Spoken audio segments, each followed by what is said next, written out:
Bonjour, bonsoir, nous sommes le 1er janvier 2019 et je viens de suivre une interview, une vidéo d'un des représentants d'un des partis politiques d'opposition de notre pays. J'habite en France et les partis d'opposition en politique, ce sont tous les partis qui ne sont pas au pouvoir.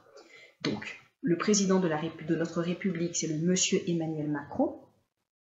Et le parti politique dont il est issu s'appelle La République En Marche. Autrement dit, tous les autres partis politiques qui ne sont pas La République En Marche sont des partis d'opposition. C'est comme ça qu'on appelle parti d'opposition. Et donc, dans cette interview qui était assez intéressante, il y a le journaliste a posé la question au porte-parole d'un de ces partis d'opposition français pour dire « Mais n'êtes-vous pas dans l'opposition systématique ?» Et cela m'a fait sourire. Cela m'a fait sourire parce que il est vrai que je m'intéresse à la politique, parce que c'est normal de savoir ce qui se passe dans notre pays, dans le pays dans lequel on habite. Et il y a quelques années déjà, une chose qui m'agaçait fortement, c'était l'opposition systématique. Autrement dit, même lorsque les propositions de loi, même lorsque des projets, même lorsque les situations étaient bénéfiques pour le pays, il n'est pas étonnant de voir à la télévision, à la radio, dans différents médias, les membres des partis d'opposition venir systématiquement s'opposer. C'est-à-dire qu'il y a des fois où vous vous demandez, mais cette personne est en train de dire non, elle est en train de critiquer parce que c'est une mauvaise chose pour le pays, ou simplement parce qu'elle estime que c'est son rôle, étant parti d'opposition, dans l'opposition systématique. Et en politique, pour les bienfaits d'un pays, le fait d'être dans une opposition systématique ne fait pas avancer les choses du pays, parce qu'il y a des choses, des propositions, des décisions qui peuvent être prises par le pouvoir en place, qui sont bénéfiques pour le pays. Et donc si vous, en tant que membre du parti d'opposition, d'un des partis d'opposition, vous n'arrivez et ne faites que systématiquement dire non, non, ce n'est pas bon et critiquer, le pays n'avance pas. Donc ce principe-là, en soi, est mauvais, parce qu'on doit dire non à un projet, on doit être contre un projet, parce que c'est mauvais pour le pays et non pas parce que c'est décidé par quelqu'un d'autre qui n'est pas de notre parti. Ça, c'est pour le côté politique. Mais à toi, enfant de Dieu, je veux te dire, et si en 2019, tu entrais dans l'opposition systématique? Est-ce que tu as bien compris le principe de l'opposition systématique? C'est-à-dire s'opposer systématiquement. Tant que ça vient de chez l'autre, qui n'est pas de chez nous, on s'oppose. Et donc, c'est une excellente chose dans laquelle l'enfant de Dieu doit entrer, l'opposition systématique contre le diable et sa cohorte. Systématiquement. Il n'y a pas besoin de réfléchir, il n'y a pas besoin de rentrer en profondeur.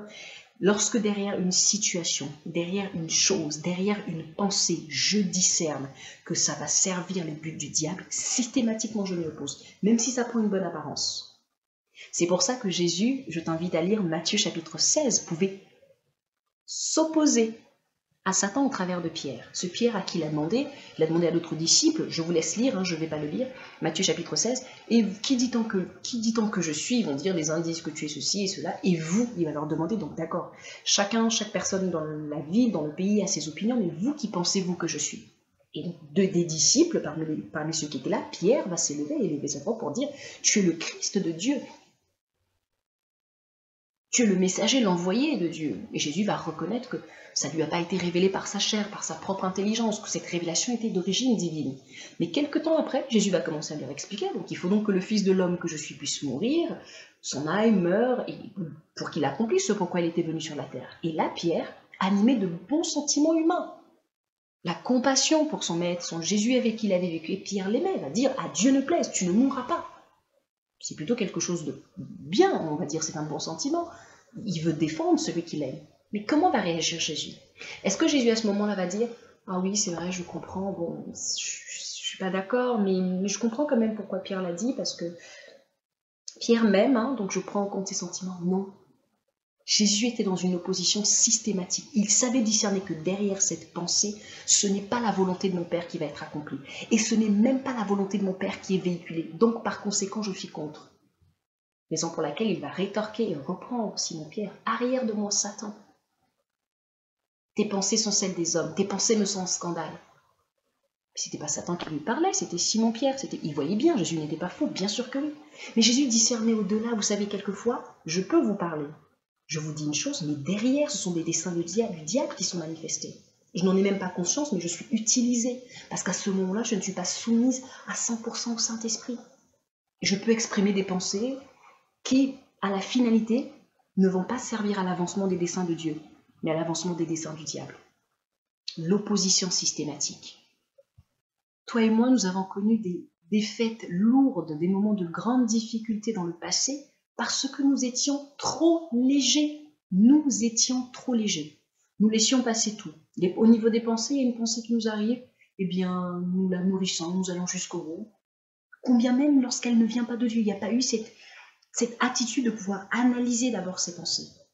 Par rapport aux mauvaises pensées, c'est-à-dire toute pensée qui n'est pas la pensée de Dieu, l'attitude, c'est pas de dire « Oh non, Seigneur, préserve-moi ». Non, non, non, tu dois faire un travail, enfant de Dieu. Tu dois scanner tes pensées. Tu dois scanner comme un scanner. Vous savez, lorsque vous passez au supermarché ou autre, on prend le produit, on prend le code barre et on le scanne. Tu dois scanner, analyser, discerner, disséquer les pensées. Qu'est-ce qu'il y a derrière? Quelle est cette pensée? Vient-elle de mon Dieu ou non? C'est un travail que tu fais. Donc concrètement, face aux mauvaises pensées, si pendant les dernières semaines, les derniers mois, tu as lutté et tu pries, Seigneur, aide-moi, aide-moi, aide-moi, et que derrière, il n'y a pas d'action de ta part, sache que rien ne se passera.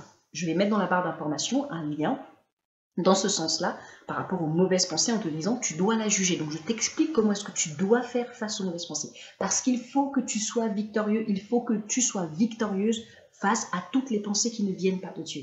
Donc tu dois être en opposition. Le dictionnaire, je viens de regarder dans le dictionnaire quelle est la définition du mot opposition. Donc il y a plusieurs définitions qui sont admises. Nous allons prendre celle-ci qui nous convient mieux. Action de faire obstacle à, de lutter contre quelque chose. Et si en 2019, tu entrais dans la lutte systématique au diable et à ses desseins? Et si en 2019, tu entrais dans le fait de faire obstacle, de t'opposer systématiquement au diable et à ses desseins? Les synonymes, c'est-à-dire les mots qui veulent dire la même chose que opposition, sont rejet, objection, refus. Tu dois rejeter tout ce qui vient de lui. Tu dois rejeter les sentiments qui viennent de lui.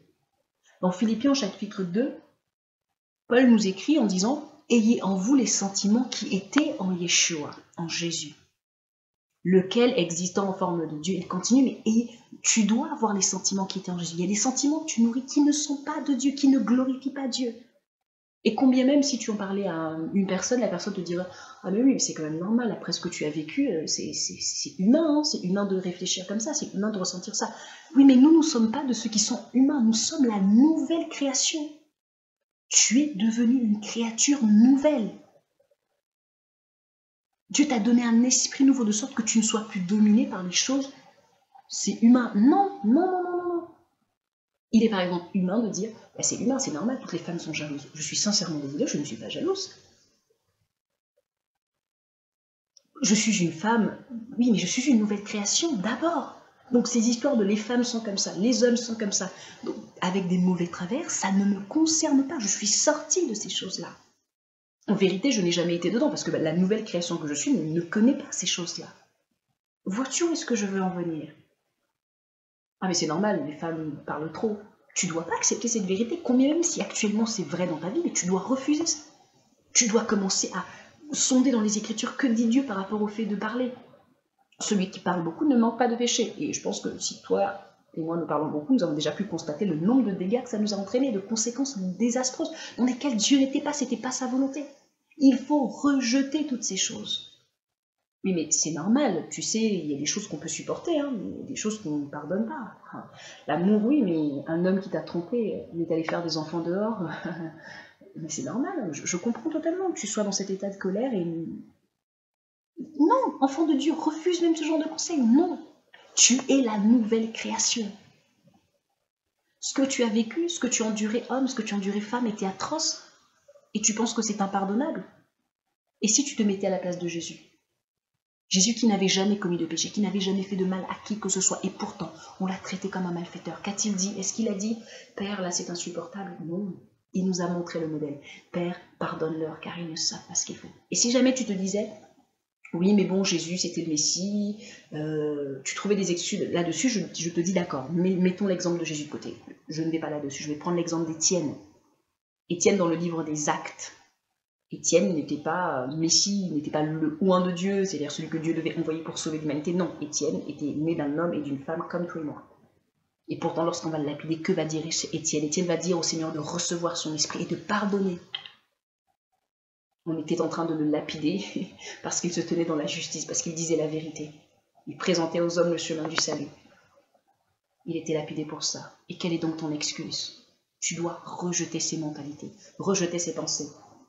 Nous devons rejeter toutes les œuvres de la chair. Jésus a dit ceci dans Luc chapitre 21 au verset 34.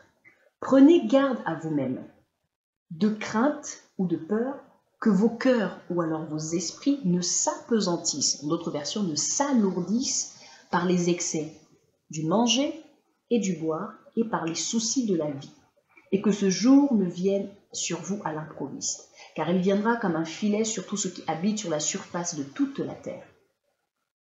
Les excès de manger, les excès de boire. Oui, mon frère et ma sœur, nous devons sortir de ça. Excès de manger et de boire. Parce que ça alourdit ton esprit. Je te donne un exemple. Aujourd'hui, donc le jour où tu écoutes cette vidéo, si tu manges énormément le soir, tu manges trop, tu sens que tu es lourd, sois honnête, tu auras du mal à prier. Sois honnête, tu auras du mal à être concentré. De te tenir devant le Seigneur comme il veut, tu auras du mal. Parce que tu as alourdi ton corps. Nous devons manger. Mais pas dans les excès. Nous devons boire, mais pas dans les excès. Et même les excès des soucis de la vie. Parce que les soucis de la vie viennent étouffer ce que Dieu a mis en toi. Je t'invite à lire Marc chapitre 4, la parabole du semeur. Lis attentivement.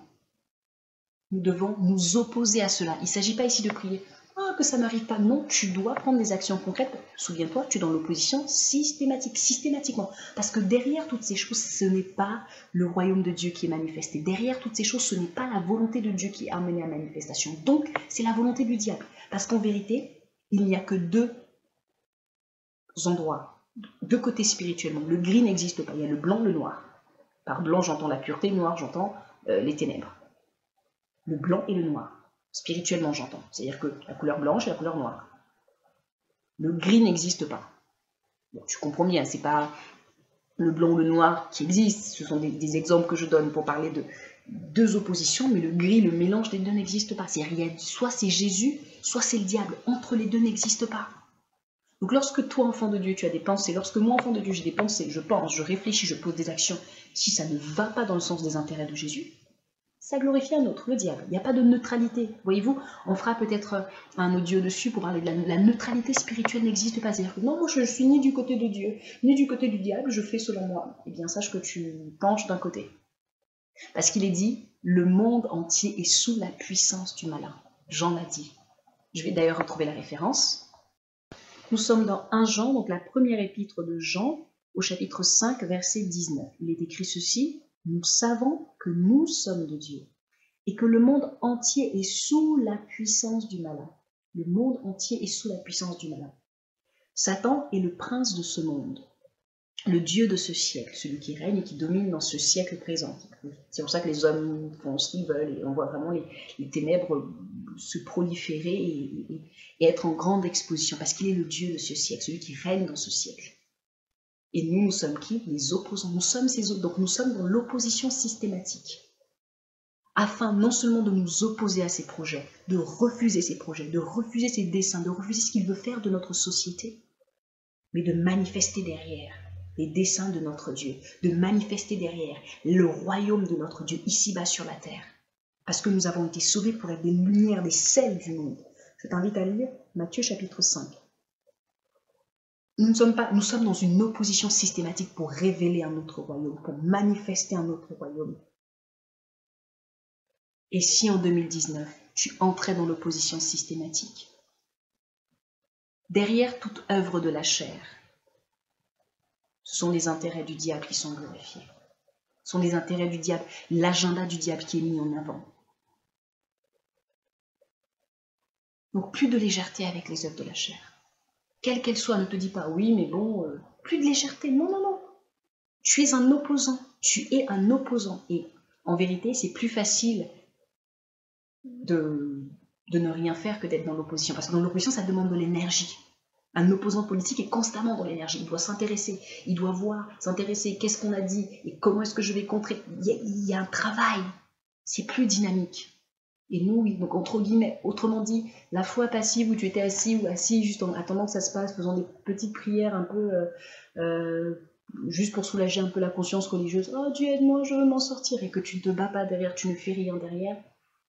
Non, non, non. Si tu veux avoir la victoire cette année, si tu veux que ce soit concret, pas que des théories, je marche dans la victoire, mais que tu es dans la défaite dans tes pensées, tu es dans la défaite dans tes paroles, tu es dans la défaite dans ta vie au quotidien, il faut que tu poses des actes et que tu deviennes un membre de l'opposition, et systématiquement. Que signifie le mot systématique? Je vais regarder dans le dictionnaire et on va s'arrêter là. Plusieurs définitions donc sont admises et nous prenons cette définition-là. Donc systématique en parlant d'une chose ou d'une attitude, cela est défini comme étant qui est radical et sans défaillance, qui est radical. Nous devons être dans l'opposition de manière radicale, pas une opposition à demi-mesure. Non, tu discernes que là derrière ça, c'est pas la volonté de mon Dieu, c'est pas ce que mon Dieu veut. Radicalement, tu te opposes, tu dis non. Ça commence d'abord dans tes pensées. Tu dis non dans tes sentiments. Tu peux ressentir des choses. Pendant que le sentiment arrive à toi, tu dis non. Non, non, non, non, non. Systématiquement. Nous entrerons un peu plus en détail dans comment résister ou des choses un peu plus pratiques, soit par vidéo, mais surtout à l'écrit, parce qu'il y a certainement déjà des articles qui ont été écrits comme ça sur le blog femmeselonlecoeurdedieu.fr. Donc, et si en 2019, tu entrais dans l'opposition systématique, est-ce que tu le veux, enfant de Dieu? Si tu es d'accord, ne dis pas Amen. Fais Amen, manifeste-le. À compter de maintenant, nous sommes partis, tu es dans l'opposition et tu commences. Dans la barre d'information, des liens pour ton édification, donc clique, regarde et surtout mets en pratique. Et n'hésite pas à partager cette vidéo. À très vite!